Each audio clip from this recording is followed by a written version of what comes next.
First ever factory outlet Mukunda Jewelers. Christmas and New Year offers flat 10% off on VA.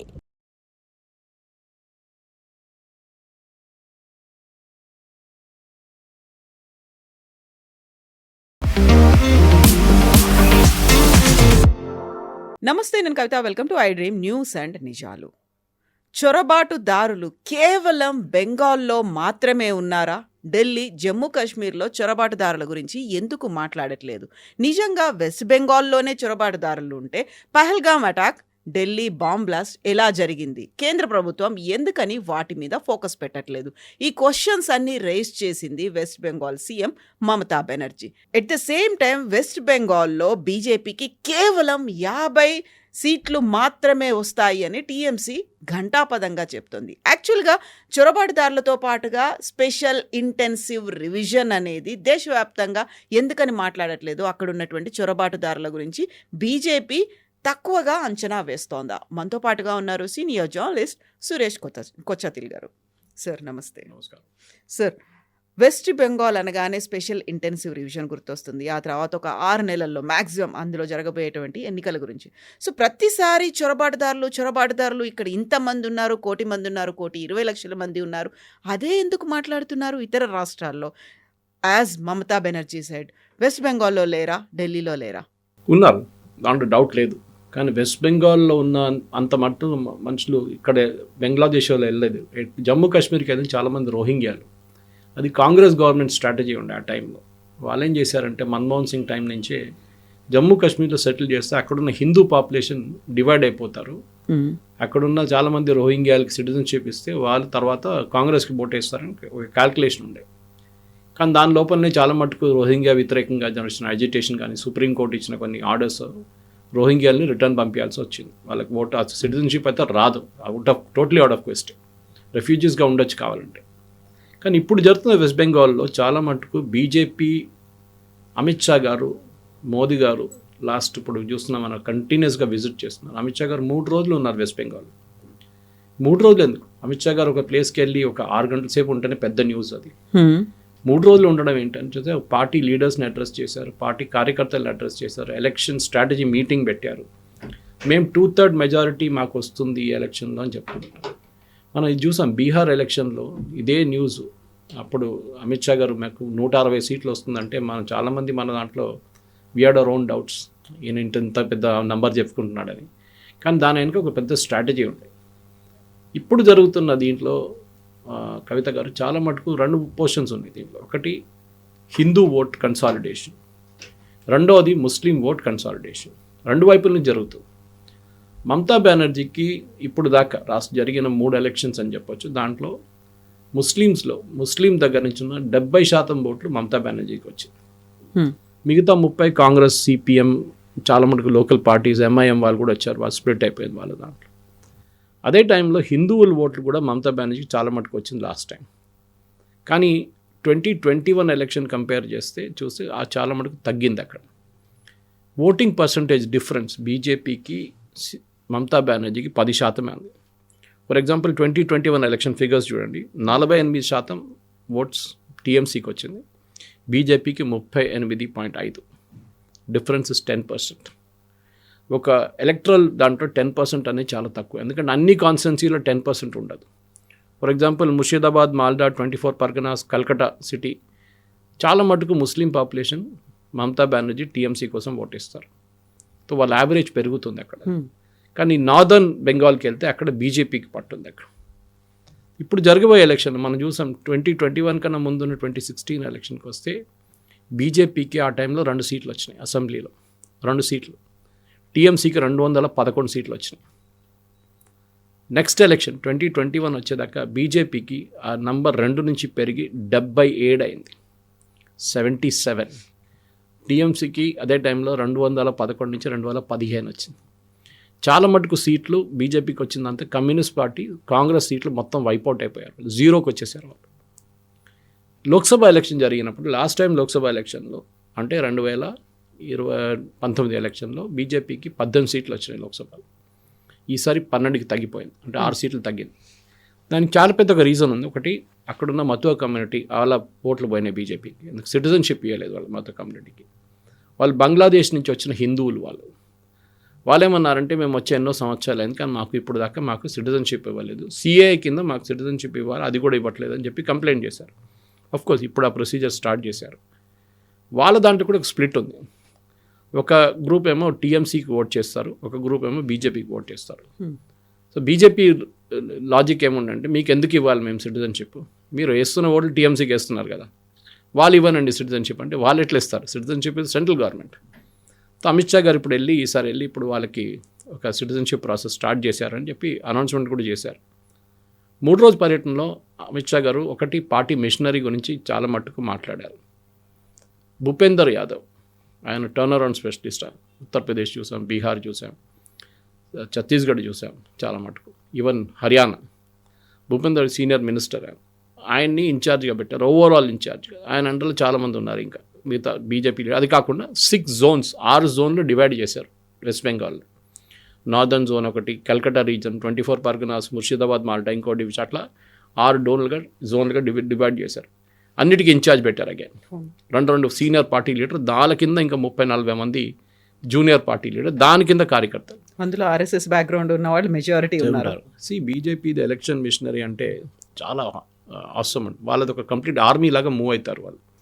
ఇప్పుడు వాళ్ళు 6 నెలలు ఉన్నాయి ఇంకా ఎలక్షన్కి. 6 అంటే 5 పట్టుకోవచ్చు మనం, కోడ్ ఆఫ్ కాండక్ట్ అంతా తీసేస్తే. ఈ 5 నెలల్లో కాంగ్రెస్ ఎక్కడున్నారు, వాళ్ళు ఇంకా టాక్స్ కూడా స్టార్ట్ చేయలేదు. సిపిఎం ఎక్కడున్నారు, వాళ్ళు అసలు ఇంకా పని మొదలు పెట్టలేదు. టీఎంసీ వాళ్ళ ఎమ్మెల్యేస్ ఉన్నారు 215 మంది, సో వాళ్ళు న్యాచురల్లీ వాళ్ళు పని చేసుకుంటారు. బీజేపీ ఆల్రెడీ వర్క్ స్టార్ట్ చేశారు. ఇది వాళ్ళ పార్టీ మిషనరీ అడ్వాంటేజ్ అనమాట. అంటే ప్రతి క్యాండిడేట్ని ఐడెంటిఫై చేయడం. ఇప్పుడు అమిత్ షా గారు కూడా చెప్పిన దాంట్లో, కవిత గారు మీరు స్టార్టింగ్లో చెప్పారు, ఒకటి ఇన్ఫిల్ట్రేటర్స్, వీళ్ళని చున్కే నికాలుంగా అని చెప్పారు నిన్న కూడా ఆయన. అంటే ఒక్కరొక్కరిని సెలెక్ట్ చేసి వాళ్ళకి పట్టుకొని బయట పంపించేస్తామేమని చెప్పేసి. ఇన్ఫిల్ట్రేటర్స్ అనేది పెద్ద ఇష్యూ అవుతుంది. ఎందుకంటే ఆల్రెడీ 58 లక్షల మంది రోల్స్ని తీసేశారు, వాళ్ళకి రావడానికి ప్రసక్తి లేదు. In fact yesterday also election commissioner చాలా క్లియర్గా చెప్పారు. మమతా బెనర్జీ ఏం చెప్పారంటే ఆ 58 లక్షల్లో కూడా మేము అందరి కోసం మేము క్రియేట్ చేస్తాం ఫెసిలిటీ. అంటే చనిపోయిన వాళ్ళు లేసి రాలేరు, డూప్లికేట్ ఓటర్స్ని ఈజీగా తీసేయచ్చు సాఫ్ట్వేర్తోని. అది కాకుండా షిఫ్టింగ్ ఆఫ్ ఓటర్స్, అక్కడి నుంచి బీహార్కి అటువైపు వెళ్ళిపోయిన వాళ్ళు, ముంబైకి వెళ్ళిపోయిన వాళ్ళు చాలామంది ఉన్నారు. ఇట్లా 3 కేటగిరీస్లో ఉన్నారు, వాళ్ళు రాలేరు. మిగతా ఇంకొక 1 కోటి మంది ఉన్నారు. 1,10 లక్షలు ఉండే, దాంట్లో 1,38,000ని ఒక సాఫ్ట్వేర్ ఎర్రర్తో జరిగిందని చెప్పి వాళ్ళకి హియరింగ్ తీసేశారు, వాళ్ళకి అక్కర్లేదు, they will be given voter ID cards. మిగతా 1 కోటి మంది హియరింగ్స్ ఇప్పుడు నడుస్తుంది, ఇంకో నెల దాకా నడుస్తుంది అది. అండ్ ఫిబ్రవరిలో ఫైనల్ లిస్ట్ పబ్లిష్ అయింది. అమిత్ షా గారు ఏమంటున్నారంటే ఈ ఇన్ఫిల్ట్రేటర్స్ అన్నారు, ఈ మేజర్ గ్రూప్ మమతా బెనర్జీకి ఓట్ వేసేది ఇన్ఫిల్ట్రేటర్సే. ఆమె కూడా అంగీకరిస్తుంది ఇండైరెక్ట్లీ. అంటే మా ఓటర్స్ని తీసేశారు అమిత్ షా అని చెప్తున్నారు. ఎలక్షన్ కమిషన్ అని చెప్పట్లేదు, మా ఓటర్స్ తీసేస్తున్న బీజేపీ, అమిత్ షా తీసేస్తున్నారు. ఇంతగా ఆమె ఒక హిస్టారికల్ ఒక ఎపిక్లా మహాభారత్ అలా కూడా తీసుకొచ్చారు. దుర్యోధను దుశ్శాసన వస్తూనే మన దగ్గరికి రెగ్యులర్గా, నెక్స్ట్ 5-6 నెలలు చూస్తూనే ఉండండి అని చెప్పి బెంగాల్ ప్రజలకు చెప్పారు. దట్స్ ఎ బిగ్ స్టేట్మెంట్ కదా. గతంలో బీఎస్ఎఫ్ క్యాంప్స్ దగ్గరికి వెళ్ళకండి అనేది ఒక మహిళలకు ఇచ్చినటువంటి ఒక కామెంట్. ఆ తర్వాత తను ఒక బహిరంగ సభలో చేశారు ఆ స్టేట్మెంట్. అండ్ ఈ స్టేట్మెంట్ అనేది అంటే లైక్ బయటి వాళ్ళందరూ కూడా శత్రువుల కంటే కూడా వాళ్ళు రేపిస్టులుగా అభివర్ణించడము అనేది, ఆ సిగ్నల్స్ ఇవ్వడము అనేది కరెక్ట్. ఎందుకంటే చాలా మటుకు మనం చూస్తాం బెంగాల్లో జరిగే ఇష్యూస్ కాకుండా బంగ్లాదేశ్లో జరిగిన ఇష్యూస్ మీద ఇంపాక్ట్ ఎక్కువ ఉంది కవిత గారు. బీజేపీ టీఎంసీకి నేను చెప్పిన దాంట్లో 10% డిఫరెన్స్ ఉంది.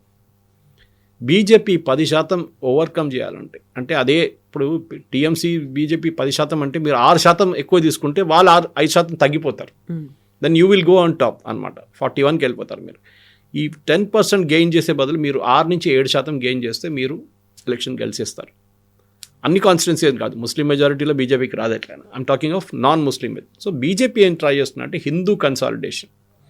ఇది మనం హర్యానాలో చూసాం. కన్సాలిడేషన్ అన్నట్టు క్యాస్ట్ కన్సాలిడేషన్ చూసాం. హిందూ కన్సాలిడేషన్ మనం ఎప్పుడు యూజువల్లీ చూస్తాం, ఉత్తరప్రదేశ్లో చూస్తాం అది అక్కడ జరుగుతుంది యూజువల్లీ. అది కాకుండా జమ్మూ కాశ్మీర్లో జరిగింది. జమ్మూలో చాలా మటుకు హిందువులందరూ దే ఓటెడ్ ఫర్ బీజేపీ. ఎప్పుడు జరుగుతుంది అట్లా. ఈసారి కూడా బెంగాల్లో బీజేపీ ఏం చేస్తున్నారు చాలా క్లియర్గా ఉన్నారు వాళ్ళు. హిందూ కన్సాలిడేషన్ జరగాల్సింది. బీజేపీకి 70%, అంటే ఇప్పుడు వెస్ట్ బెంగాల్ తీసుకుందాం, 65% హిందువులు, 35% ముస్లిమ్స్ ఉన్నారు అక్కడ. సో ఒక హిందూ కన్సాలిడేషన్ జరగాలంటే బీజేపీకి ఈ 65% మంది ఉన్న హిందువుల్లో 70% మంది ఓటేయాలి. అంత పోలరైజేషన్ అవుతుందంటారా? ఎందుకు జరగదు? బంగ్లాదేశ్ ఇష్యూ తీసి ఇట్లా ముందేస్తే అయిపోతుంది. అది పెద్ద అడ్వాంటేజ్ బీజేపీ. అక్కడ ఇంకా హిందువుల మీద దాడి జరిగితే ఇంకా పెద్ద అడ్వాంటేజ్. ఇప్పుడు చూడండి, దేశంలో కూడా కొన్ని ప్లేసెస్లో బంగ్లాదేశ్ మీద దాడి చేస్తున్న వాళ్ళు బెంగాలీలు అని చెప్పి మమతా బెనర్జీ పుకారు లేపట్టింది. Adhir Ranjan Chowdhury, who was the earlier leader of opposition in the Lok Sabha, Rahul Gandhi వచ్చే ముందు, ఆయన మోదీ గారిని కలిశారు. నేను ఆలోచించండి, ఒక కాంగ్రెస్ లీడర్ మోదీ గారిని కలవడం అంటే చాలా rare. Shashi Tharoor is an exception. With ఎవరు కలవరు మోదీ గారిని. ఇన్ఫార్మల్గా కూడా, ఫార్మల్గా ప్రియాంక వాద్రా ఆ రోజు లోక్సభలో మీటింగ్ జరిగినప్పుడు మోదీ గారు ఉన్నారు ఆ టైంలో. ఇప్పుడు ఈయన కలిసి ఏమన్నారంటే, మిగతా స్టేట్స్లో బెంగాలీల మీద దాడి చేస్తున్నారు. మనం చూస్తాం, ఒరియా పాపం ఒక ఆయన కూడా చంపేశారు. తమిళనాడులో ఒక మహారాష్ట్ర నుంచి ఆయన్ని కొట్టారు. అది కాకుండా యూపీలో ఉత్తరాఖండ్లో ఒక ఇన్సిడెంట్ జరిగింది. చాలా మటుకు జరుగుతుంది. ఎందుకంటే ఇప్పుడు బంగ్లాదేశ్ వాళ్ళ మీద కోపం బెంగాలీల మీద చూపిస్తున్నారు. మనకు తెలియదు వీళ్ళు బంగ్లాదేశ్ వాళ్ళు బెంగాలీ అని తెలియదు ఇప్పుడు. కానీ ఎవరైనా దొరికితే ఇప్పుడు ఏమంటావు, నువ్వు బంగ్లాదేశ్ అంటే వాడిని కొడుతున్నారు. అది బెంగాల్ ఎలక్షన్ మీద కూడా ఇంపాక్ట్ కావచ్చు రేపు. ఓకే, అంటే అక్కడున్న ముస్లిమ్స్ అన్ని కన్సాలిడేటెడ్ మమతా బెనర్జీకి ఓటేయాలన్నా, లేకుంటే కాంగ్రెస్కి ఓటేయాలన్నా, సిపిఎంకి ఓటేయాలన్నా వాళ్ళు డిసైడ్ చేస్తారు. ఇప్పుడు ఇటువైపు హిందూ కన్సర్న్, నేను చెప్పిన 70% మంది హిందువులు ఓటేయాలంటే బంగ్లాదేశ్లో జరిగే ఇన్సిడెంట్స్ మీద ఉంటుంది. అయితే ఇక్కడే బంగ్లాదేశ్లో అటాక్స్ అనేవి హిందువుల మీద ఎక్కువ జరిగితే అది వెస్ట్ బెంగాల్లో బీజేపీకి లాభం అనుకుంటే, అక్కడ జరుగుతున్నదంతా క్యాంపెయిన్ అంతా యాంటీ ఇండియా క్యాంపెయిన్ అనేది అవుతుంది. సో దేశవ్యాప్తంగా ఇంపాక్ట్ అనేది, భారతదేశం వాళ్ళే వచ్చి మా మీద అటాక్ చేస్తున్నారు, లేకుంటే అక్కడ ఉన్నటువంటి హిందువులు ఆ ప్రోత్సాహంతోనే ప్రొవోక్ చేస్తున్నారు కాబట్టి అంటే దేశమంతా కూడా ఒక బ్లాక్ రిమార్క్ లాగా పడుతోంది. బట్ అక్కడ జరిగే అటాక్స్ మాత్రం ఒక రాష్ట్రానికి మాత్రమే హెల్ప్ చేయబోతున్నాయి. ఎందుకంటే హర్యానా వాళ్ళని అటాక్ చేయట్లేదు కదా బంగ్లాదేశ్లో, అక్కడున్న హిందువుల మీద దాడి చేస్తున్నారు. హిందువులు బెంగాలీలు, సో దాని ఇంపాక్ట్ డిఫరెంట్ ఉంటుంది. సో బెంగాల్లో వచ్చినప్పుడు ఏమంటారంటే, ముషీదాబాద్లో జరిగిన ఇన్సిడెంట్ మన అందరికీ తెలిసింది. అక్కడ పెద్ద ఘర్షణ జరిగినప్పుడు చాలామంది హిందువులు వాళ్ళ ప్రాపర్టీ కోల్పోయారు, కొంతమంది చనిపోయారు కూడా. అది కాకుండా లాస్ట్ ఎలక్షన్ తర్వాత జరిగిన హింసలో చాలామంది బీజేపీ కార్యకర్తలు చనిపోయారు. సో ఈసారి బీజేపీ ఆ ఇమోషన్ని ప్లే చేస్తున్నారన్నమాట. అక్కడ చూడండి ఏమైంది. ఇప్పుడు మీరు చెప్పిన దాని ప్రకారం హైదీ మర్డర్లో వీళ్ళేమన్నారు, వాళ్ళు భారతదేశం నుంచి వచ్చారు, భారతదేశానికి పారిపోయారని చెప్పారు ఇద్దరు. దాంట్లో ఒక ఆయన నిన్న కనిపించిండు, ఈజ్ ఇన్ యుఏఈ. అక్కడి నుంచి ఒక స్టేట్మెంట్ ఇష్యూ చేశాడు, నేను యుఏఈలో ఉన్నాను, నాకు ఈ మర్డర్తో ఏ సంబంధం లేదు, నేను ఇక్కడ 6 నెలల నుంచో సంవత్సరం నుంచి యుఏఈలో ఉన్నాను, నా పేరు ఎందుకు తీసేశారని చెప్పి అక్కడ ఉన్న యూనిస్ గవర్నమెంట్ని క్వశ్చన్ చేస్తున్నారు. ఇప్పుడు ఎలక్షన్ రాబోతుంది బంగ్లాదేశ్లో ఫిబ్రవరిలో. డెఫినెట్గా ఇప్పుడు ఖాలిదా జియా ఇక్కడ లేదని ఆ పొజిషన్కి వచ్చినప్పుడు అక్కడ బంగ్లాదేశ్ నేషనల్ పార్టీ డెఫినెట్గా వాళ్ళ మెజారిటీ వస్తుంది, దాని డౌట్ లేదు. ఇంకోవైపు జమాతే ఇస్లామీ స్టూడెంట్ గ్రూప్ అది స్టేబుల్గా లేదనమాట. అండ్ షేక్ హసీనా ఎలాగో ఇక్కడే ఉన్నారు, అవామీ లీగ్ ఉంటుందా లేదా తెలియదు. సో ఇట్లాంటి పరిస్థితుల్లో వచ్చే గవర్నమెంట్ కూడా ఇంకా హార్డ్ కోర్ ఉంటే అది బీజేపీకి అడ్వాంటేజ్ అవుతుంది. ఇప్పుడు ఆల్రెడీ చూడండి, అక్కడ జరిగిన హింసలో చాలా మట్టుకు యాంటీ బంగ్లాదేశ్ సెంటిమెంట్ భారతదేశంలో క్రియేట్ అయింది. భారతదేశంలో, బెంగాల్లో ఇంకా చాలా అక్యూట్ ఉంది అది. మనం ఇప్పుడు చూడలేదు, మనం ఇక్కడ కూర్చొని out of sight out of mind అంటాం మన ఇంగ్లీష్లో. ఎక్కడో జరుగుతుంది నార్త్ ఈస్ట్లో, ఎక్కడో జరుగుతుంది బెంగాల్లో, మనకేం పోయిందని చెప్పి. కానీ అక్కడ ఉన్న పరిస్థితి చాలా డేంజరస్ ఇప్పుడు ఈ సిచ్యువేషన్లో.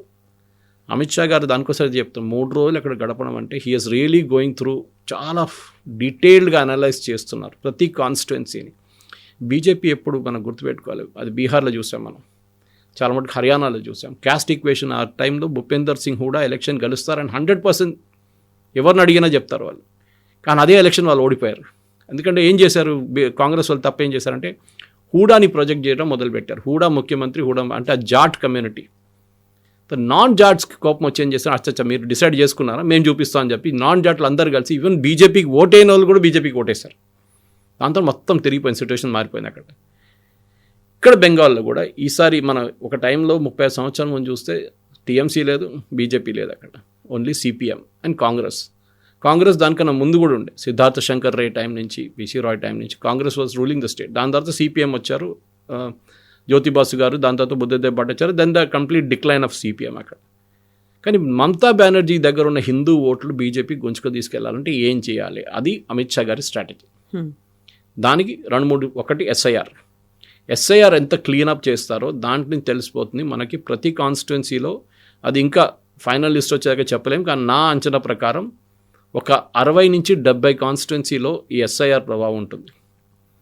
అది మైనారిటీ ఎఫెక్టెడ్ కాన్స్టిట్యున్సీలు ఎక్కువ ఉంటుందా, టీఎంసీ గెలిచిన సీట్లు ఎక్కువ ఉంటుందా, అది మంచి చూడాల్సి. ఇప్పుడు దాంట్లో బీజేపీ లాస్ట్ టైం నారోగా గెలిచిన సీట్లు కూడా అక్కడ చాలామందిని ఎస్ఐఆర్లో తీసేశారు, 50 నుంచి 60 వేల మందిని.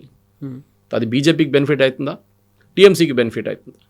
ఆబ్వియస్లీ బీజేపీకి బెనిఫిట్ అవుతుంది. ఎందుకంటే 50,000 మందిని తీసేసినా కానీ వీళ్ళ మెజారిటీ పెరుగుతుంది, 10-15,000 అయిపోతుంది, బ్యాలెన్స్ అవుట్ అయిపోతుంది. సో మనం చూడాల్సింది ఓవర్ ద నెక్స్ట్ 3 నెలలు డెఫినెట్గా బీజేపీ వాళ్ళ ఫుల్ ఎఫర్ట్ అక్కడ పెట్టిపోతారు. ప్రధానమంత్రి గారు టూర్ చేస్తున్నారు, అమిత్ షా గారు టూర్ చేస్తున్నారు. అంటే చాలా ఒక కంప్లీట్ ఫోకస్ వెస్ట్ బెంగాల్ మీద పెడుతున్నారు. వాళ్ళ పార్టీ మెషినరీని మొత్తం అక్కడ దిగింది. దీన్ని తట్టుకోపోతారా మమతా బెనర్జీ అని పెద్ద క్వశ్చన్ అనమాట. ఆమె last time sympathy factor gain చేసుకుని చాలా మాట. బీజేపీ చేసిన పెద్ద స్ట్రాటజిక్ మిస్టేక్ లాస్ట్ టైం 2021 ఎలక్షన్లో ఏం చేశారంటే మమతా బెనర్జీ మీద అటాక్ చేశారు. అది ఈసారి వాళ్ళు అవాయిడ్ చేస్తున్నారు. మీరు చూస్తుంటారు మోదీ గారు దీదీ ఓ దీదీ అని చెప్పి ఎలక్షన్ క్యాంపెయిన్ స్టార్ట్ చేస్తుంది. దాంతో ఈసారి వాళ్ళు దీదీ గురించి మాట్లాడలేదు, వాళ్ళు బంగ్లాదేశ్ వాళ్ళ గురించి మాట్లాడుతున్నారు. టీఎంసీ వాళ్ళు బంగ్లాదేశ్ని సపోర్ట్ చేస్తున్నారు, అక్కడున్న ఇన్ఫిల్ట్రేటర్స్ని సపోర్ట్ చేస్తున్నారు, వాళ్ళకి ఓటర్ ఐడి కార్డు కానీ మిగతా డాక్యుమెంట్ ఇస్తున్నారని చెప్పి బీజేపీ చాలా మటుకు అక్యూజ్ చేస్తున్నారు. దానికి వాళ్ళ క్యాంపెయిన్ కూడా నడిపిస్తున్నారు. మమతా బెనర్జీని పక్కన పెడుతున్నారు. They are not attacking personally. ఎందుకంటే మూమెంట్ ఆమెను పర్సనల్లీ అటాక్ చేయగానే ఆమె అంటుంది నేను ఒక మహిళ చూడండి, నన్ను ఒక్కడే ఉన్నాను, నేను నా మీద ఇంత పెద్ద అటాక్ చేస్తున్నారని.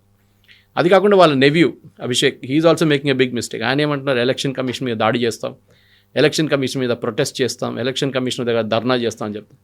ఇది బ్యాక్ఫైర్ అవుతుంది డెఫినెట్గా. ఎందుకంటే ఆ ఇష్యూని అడ్రస్ చేయట్లేదు. ఇష్యూ ఏంటి, ఎస్ఐఆర్లో జరిగిన ఏమన్నా తప్పులు ఉన్నాయా లేదా.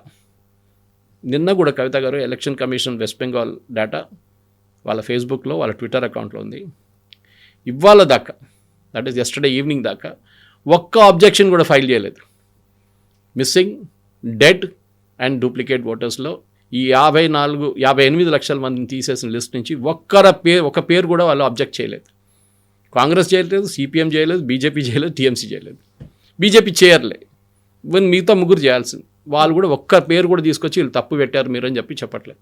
మీరు అలిగేషన్ చేస్తుంటారు, రాహుల్ గాంధీ లాగా ఓట్ చోరీ అని. బెంగాల్లో జరిగే దాంట్లో మమతా బెనర్జీ వర్సెస్ బీజేపీ చాలా క్లియర్. కాంగ్రెస్ పిక్చర్లో లేరు, సిపిఎం పిక్చర్లో లేరు. సో డెఫినెట్గా బీజేపీకి కన్సాలిడేషన్ కావాలంటే హిందూ ఓట్లు కన్సాలిడేట్ చేయాల్సింది. దానికి ఉన్న స్ట్రాటజీ మీద ప్రధానమంత్రి గారు బహుశా నెక్స్ట్ ఒక నెల లోపలనే ఆయన 6-7 పబ్లిక్ మీటింగ్లు అడ్రస్ చేయబోతున్నారు. Concentration northern Bengal, central Bengal and all out attack Calcutta, 24 Pargana, Murshidabad, Malda, Muslim majorities. ఇది Calcutta of course it's not Muslim majority అని చెప్పలేము, కానీ చాలా మటుకు భద్రలో అంటే ఇంటలెక్చువల్స్ అక్కడ ఉంటారు. కల్కట్టాలో పెద్ద పెద్ద ఇష్యూస్ గురించి మాట్లాడతారు, షెగోవర్ గురించి మాట్లాడతారు, పోలాండ్ గురించి మాట్లాడతారు, లేకుంటే యూకేలోని ఇమిగ్రేషన్ గురించి మాట్లాడతారు. ఇంకా వెస్ట్ బెంగాల్ ఏం జరుగుతుందో మాట్లాడరు. మూడో కేటగిరీ చాలా ఇంపార్టెంట్, అక్కడి నుంచి బయలుదేరిన మైగ్రెంట్స్. ఇప్పుడు వెస్ట్ బెంగాల్ నుంచి బయటికి వెళ్ళి పనిచేసే వాళ్ళు చాలామంది ఉన్నారు, మన దగ్గర ఉన్నారు. హైదరాబాద్లో చూస్తే మినిమం మీద ఒక 50 నుంచి 60 వేల మంది హైదరాబాద్లో బెంగాలీ వాళ్ళు పనిచేస్తున్నారు. నేను మొన్న కేరళ నుంచి ట్రైన్లో వస్తున్నప్పుడు చూశాను, అక్కడ రైల్వే స్టేషన్లో వెయిట్ చేస్తున్న ఒక 90% క్రౌడ్ బెంగాలీ మాట్లాడుతున్నారు. They waiting for a train to go to Kolkata. అంటే అంత మట్టుకు అన్ఎంప్లాయ్మెంట్ వెస్ట్ బెంగాల్లో ఉందన్నమాట. ఉన్న కంపెనీలు అన్నీ బంద్ చేసేసి టాటా లాంటి మంచి కంపెనీని అక్కడి నుంచి తరిమి కొట్టిన తర్వాత వెస్ట్ బెంగాల్లో ఇప్పుడు ఒక ఓల్డ్ ఏజ్ హోమ్గా మారిపోయింది వెస్ట్ బెంగాల్. అక్కడ ఉన్న అందరు ముస్లింలు. Same thing with Kerala. అదే పాలసీ సిపిఎం ఫాలో చేస్తున్నారు, అదే పాలసీ ఇక్కడ ఫాలో చేశారు. దాన్ని మమతా బెనర్జీని మొత్తం తప్పు పట్టలేం, కానీ వెస్ట్ బెంగాల్లో ఇండస్ట్రీ అనేది లేదు. ఇప్పుడు మీరు ఏదైనా ఇన్వెస్ట్మెంట్ సమిట్ చూపిస్తున్నారు, మిత్రగా అది చేస్తున్నా ఇది చేస్తున్నా, కానీ it is not possible. Reverse అయిపోయింది అది. సో ఈ బయట ఉన్న ఆల్మోస్ట్ నా అంచనా ప్రకారం ఒక 1 కోటి మంది దాకా బయట ఉన్నారు ఈజీగా, దానికన్నా ఎక్కువ ఉండొచ్చు. మీరు పెరుంబావూర్ తీసుకోండి కేరళలో, తమిళనాడులో చాలా మటుకు ఇంటీరియర్ తమిళనాడు కూడా బెంగాలీ వాళ్ళు ఉన్నారు, కర్ణాటక చెప్పక్కర్లేదు, మహారాష్ట్ర బిగ్ కంటింజెంట్, ఢిల్లీ, ఇలా అన్ని రాష్ట్రాల్లో బెంగాలీ వాళ్ళు ఉన్నారు. మమతా బెనర్జీ ఏమంటుందంటే ఈ ఎస్ఐఆర్ ప్రాసెస్లో వారి పేర్లు లేవు, ఇప్పుడు వాళ్ళని ఆన్లైన్ హియరింగ్కి అలో చేయాలంటున్నారు. ఎలక్షన్ కమిషన్ రూల్లో ఆన్లైన్ హియరింగ్ అనేది లేదు, మీరు ఫిజికల్గా వచ్చి మీరు మాట్లాడాలి. కేరళలో అదే ప్రాబ్లం ఉంది. కేరళలో చాలామంది గల్ఫ్లో పనిచేస్తారు, వాళ్ళు లిస్ట్లో పేరు వాళ్ళు తీసేశారు, ఎందుకంటే ఫిజికల్గా వాళ్ళు లేరు అక్కడ. ఇప్పుడు వాళ్ళు ఏమంటారు, మమ్మల్ని కూడా ఆన్లైన్ తీసుకోమంటారు, అది కూడా పాసిబుల్ కాదు. సో ఈ ఎస్ఐఆర్ మీద ఉంటుంది మొత్తం. ఎస్ఐఆర్లో ఇప్పుడున్న 58 లక్షలు 1,10,00,000 దాకా పోతే Mamata Banerjee will find a big challenge in the elections to come. ఎందుకంటే ఇంపాసిబుల్, అక్కడి నుంచి ఆమె గెలవడం, మెజారిటీ తగ్గిపోతుంది, లేకుంటే be touch and go situation. ఇప్పుడు బీజేపీ అక్కడ ఉన్నటువంటి హిందువుల మీద ఫోకస్ పెడుతోంది. 10 మందిలో 7 బీజేపీకి ఓటేస్తే అక్కడ బీజేపీ ప్రభుత్వాన్ని ఏర్పాటు చేస్తుంది అనుకున్నప్పుడు ముందు నుంచి బీజేపీకి ఉన్నటువంటి పేరే మత రాజకీయాలు చేస్తుంది. హిందుత్వ ఎజెండా పెట్టుకున్నప్పటికీ ఒక క్లియర్ డివిజన్ అనేది కనిపిస్తుంది అన్నట్టు. సో ఇప్పుడు ఓన్లీ హిందువుల మీద ఓట్ల మీదే ఫోకస్ పెట్టింది తప్ప on the whole west Bengal మీద కనుక ఫోకస్ పెట్టి ఉంటే అది బీజేపీకి ఉన్నటువంటి ఒక మార్క్, ఏదైతే ఒక రిమార్క్ అనేది ఉందో అది కాకుండా కంప్లీట్గా రాష్ట్రం గురించి ఆలోచిస్తుంది, అక్కడ ఉన్నటువంటి ప్రతి ఒక్క బెంగాలీ పర్సన్ గురించి ఆలోచిస్తుంది అనేది ఉండేది కదా. మమతా ఒకటి చాలా క్లియర్ అండి కవిత గారు. మమతా బెనర్జీ ఆమె ముస్లిం ఓట్ బ్యాంక్, ఆమె కావాల్సింది. ఆమె హిందువుల గురించి ఎక్కువ మాట్లాడుతుంది. ఆమె నిన్న చెప్పింది I'm not communal, I'm secular అని. ఆమెకు సెక్యులరిజం మీనింగ్ తెలియదు బహుశా, దానికోసం చెప్తుంది ఆమె. కానీ బీజేపీకి చాలా క్లియర్, మీరు ఎంత పని చేస్తున్నా ముస్లిమ్స్ మీకు ఓటేయరు. అది మీరు యూపీలో చూశారు, చాలా మటుకు కాన్స్టిట్యున్సీ బీహార్లో చూశారు, నార్దర్న్ బీహార్లో ఎంత బెనిఫిట్స్ ఇచ్చినా కానీ గెలవరు అక్కడి నుంచి బీజేపీ. ఇవ్వరు వాళ్ళు, మోల్ సిటీ లాగానే. మీరు ఎంత పని చేసినా కానీ మాధవీలత గారు అక్కడి నుంచి గెలవలేకపోయారు. You cannot. ఎందుకంటే వాళ్ళ ముస్లిం మెంటాలిటీ ఎట్లా తీసుకొచ్చారంటే, అది ఓవైసీ ఉండొచ్చు, అది బీహార్లో తేజస్వి ఉండొచ్చు, రాహుల్ గాంధీ ఉండొచ్చు, వీరందరూ ఏం చేస్తారంటే ఈవెన్ అక్కడున్న లోకల్ లీడర్స్ కూడా కావచ్చు, ముస్లిం లీడర్స్, వీళ్ళందరూ బీజేపీ అంటే ఆర్ఎస్ఎస్ అంటే బీజేపీ ఆర్ఎస్ఎస్ అంటే గోడ్సే అంటే మహాత్మా గాంధీ చెప్పిన వాళ్ళు. ఈ యొక్క లింక్ తీసుకొస్తున్నారు కన్సిస్టెంట్గా. ఆర్ఎస్ఎస్ వాళ్ళు వచ్చి హిందూ రాష్ట్రం కావాలంటున్నారు. దానికోసం చూడండి, BJP is not appealing to Muslims at all. బెంగాల్లో వాళ్ళు ముస్లిమ్స్ గురించి అసలు మాట్లాడలేదు, వాళ్ళు తీసేయాలని చెప్తున్నారు. అక్కడ ఇల్లీగల్గా ఉన్న బంగ్లాదేశ్ అనగానే ఆటోమేటిక్లీ అది ముస్లిమ్స్ అయిపోతుంది. వాళ్ళని అక్కడి నుంచి తీసేసేయాలి. మొత్తం కమ్యూనిటీకి మేము సిటిజన్షిప్ ఇస్తాం హిందువులకి, అది యాజ్ పర్ సిఏ ఇవ్వాల్సిందే. అది కాకుండా మీకు ప్రాబ్లం అక్కడ కాదు, ప్రాబ్లం ఈజ్ ఆల్సో ఇన్ అస్సాంలో 37% ఇప్పుడు ముస్లిమ్స్ ఉన్నది. ముందు బిఫోర్ ఇండిపెండెంట్ 13% ఉండే, 12% ఉండే. అది ఎట్లా పెరిగారు ఇంత? సో అదే పాపులేషన్ ఓవర్ఫ్లో బెంగాల్కి వస్తుంది, especially Parganas, south and north Parganas 24, Malda, Murshidabad, కొంచెం పైకి వెళ్తే ఇక్కడ వస్తే కల్కట్టా కూడా వచ్చేస్తుంది దాన్ని. కానీ వాళ్ళు సిలిగుడి వైపు ఎక్కువ వెళ్ళలేకపోయారు. వాళ్ళు డార్జిలింగ్, సిలిగుడి ఆ ఏరియాలో వాళ్ళకి పట్టలేదు అసలు కంప్లీట్గా. సో ఇది మీరు అడిగిన ప్రశ్నకి ఎస్, బీజేపీ వాళ్ళు చాలా క్లియర్, వాళ్ళ స్ట్రాటజీ, వాళ్ళు హిందువుల మీద కాన్సన్ట్రేట్ చేస్తున్నారు. దాంట్లో తప్పు కూడా నాకేం, ఇప్పుడు మొవేసీ గారు హిందువుల కోసం ఓట్లు అడుగుతారా వెళ్ళి? హిందువుల దగ్గర అడగరు. ఆయన కాన్స్టిట్యున్సీ చాలా క్లియర్గా ఉంది. ఏఐయుడిఎఫ్ బద్రుద్దర్ రాజ్మల్ మన అస్సాంలో ఈజ్ వెరీ క్లియర్. మా దగ్గర ఉన్న 27 కాన్స్టిట్యున్సీలో ముస్లిం మెజారిటీగా ఉన్న కాన్స్టిట్యున్సీలో వీ విల్ పర్చు. ఫర్ ఎగ్జాంపుల్ ముర్షిదాబాద్లో 70% ముస్లిమ్స్ ఉన్నారు. 70%. అక్కడే కదా బాబ్రీ మస్జిద్ కడదా అంటున్నారు ఇప్పుడు. అదే అంటున్నారు ఇప్పుడు. ఆయన పేరు మర్చిపోయాను, రెహమాన్ ఏంటో ఆయన పేరు. నేను ఫౌండేషన్ స్టోన్ వేసిన ఆయన బాబ్రీ మస్జిద్ కోసం. ఆయన ఏమంటున్నారు, అయోధ్యలో ఎందుకు కట్టాలి, ఉత్తరప్రదేశ్ ఎందుకు కట్టాలి, అక్కడ ఎంతమంది ముస్లిం లేరు, మా దగ్గర 70% ముస్లిమ్స్ ఉందంట. ఆలోచించే వాళ్ళ కాన్ఫిడెన్స్. 70% ముస్లిమ్స్ ఉంటే బీజేపీ గెలవడం ప్రసక్తే లేదు అక్కడ, అబ్సల్యూట్లీ నో ఛాన్స్. కానీ 70% ఎట్లా వచ్చారో అది మనం చూడాల్సింది ఇప్పుడు. వాళ్ళ దాంట్లో ఇప్పుడు జరుగుతున్న ఎస్ఐఆర్ ప్రాసెస్లో కూడా చాలా మటుకు 2002 నుంచి మ్యాప్ చేసుకుంటూ వస్తున్నారు వాళ్ళు. 2002లో మీరు ఉన్నారా లేదని. కానీ చాలా మటుకు ఆ టైంలోనే దొంగ సర్టిఫికెట్లు కానివ్వండి, అప్పుడు ఆధార్ లేకుండే కానీ రేషన్ కార్డులు ఉండే, ఓటర్ ఐడి కార్డు ఉండే, మిగతా సర్టిఫికెట్స్ అన్ని తయారు చేసుకున్నారు. ఆ టైంలో పెద్ద ఇండస్ట్రీ వెస్ట్ బెంగాల్ ఇది. ఆధార్ అంటే మీకు 2,500 రూపాయలు ఇస్తే మీకు ఆధార్ ఇచ్చేస్తాడు రేపు పొద్దున. మీరు ఏం చేయక్కర్లేదు, ఈవెన్ ఫింగర్ ప్రింట్ పెట్టక్కర్లేదు మీరు. ఫేక్ ఉంటుంది అది, కానీ నంబర్ ఉంటుంది ఒకటి. ఈ పరిస్థితుల్లోనే వెస్ట్ బెంగాల్లో అమిత్ షా గారి స్ట్రాటజీ, ఆయన చాలా క్లియర్గా చెప్తున్నారు. బీఎస్ఎఫ్ వాళ్ళకి కూడా మాకు ఫెన్సింగ్ కట్టడానికి, బీఎస్ఎఫ్ని అక్కడ పెట్టడానికి బార్డర్లో మాకు భూమి ఇవ్వట్లేదు మమతా బెనర్జీ. ఆమె ఏమంటుంది, నేను భూమి ఇచ్చేసానంటుంది. సో వీళ్ళు ఇద్దరు నడిమిట్లో ఒక తొక్కదొడ్డు నడుస్తుంది ఇప్పుడు. We have to see who is telling the truth. Obviously Mamata union గవర్నమెంట్కి ఇచ్చేస్తే వాళ్ళు కట్టేస్తారు కదా, వాళ్ళకేం ప్రాబ్లం ఉంది. కానీ ఇవ్వట్లేదు ఆమెకు చాలా క్లియర్ ఉంది. ఎందుకంటే చాలా మటుకు ప్లేసెస్లో ఇన్ఫిల్ట్రేషన్ ఇప్పుడు కూడా జరుగుతుంది వెస్ట్ బెంగాల్లో. కానీ ఇప్పుడు లాస్ట్ ఎస్ఐఆర్ మొదలైనప్పుడు రివర్స్ ట్రాఫిక్ నడుస్తుంది, బంగ్లాదేశ్ వైపు పారిపోతున్నారు చాలామంది. దాంట్లో మనం చూసాం కూడా చాలా మటుకు బార్డర్ క్రాసింగ్లో చాలామంది 200, 300, 400 మంది ప్రతిరోజు క్రాస్ చేస్తున్నారు. అది ఇప్పుడు తగ్గించాల మటుకు.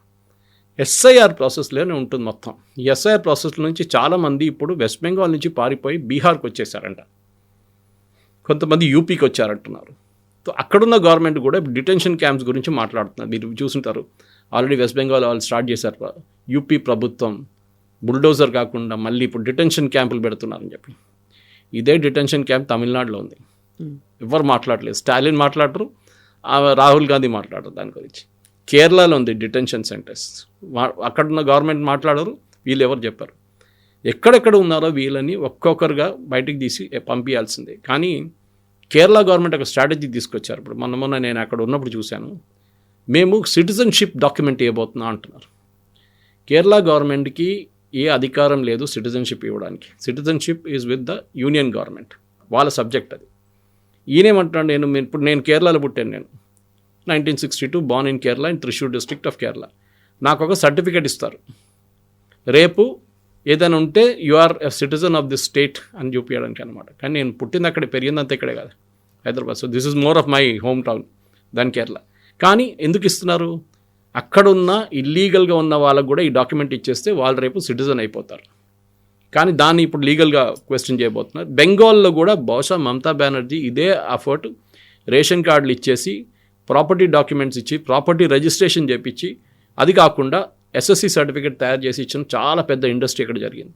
దాన్ని మొత్తం అమిత్ షా వాళ్ళ టీం సిటిజన్షిప్ లెవెల్లో కంప్లీట్గా అనలైజ్ చేస్తున్నారు. ఎవరెవరు ఉన్నారో వాళ్ళని అందరూ పట్టుకుంటారు. ఒకసారి ఎస్ఐఆర్ క్లియర్ అయిపోతే చాలా మటుకు పేర్లు బయటకు వచ్చేస్తే ఈజీగా పట్టుకోవచ్చు వీళ్ళు. సో వెస్ట్ బెంగాల్లో 65% హిందూస్ ఉన్నారు, 35% ముస్లిమ్స్ ఉన్నారు.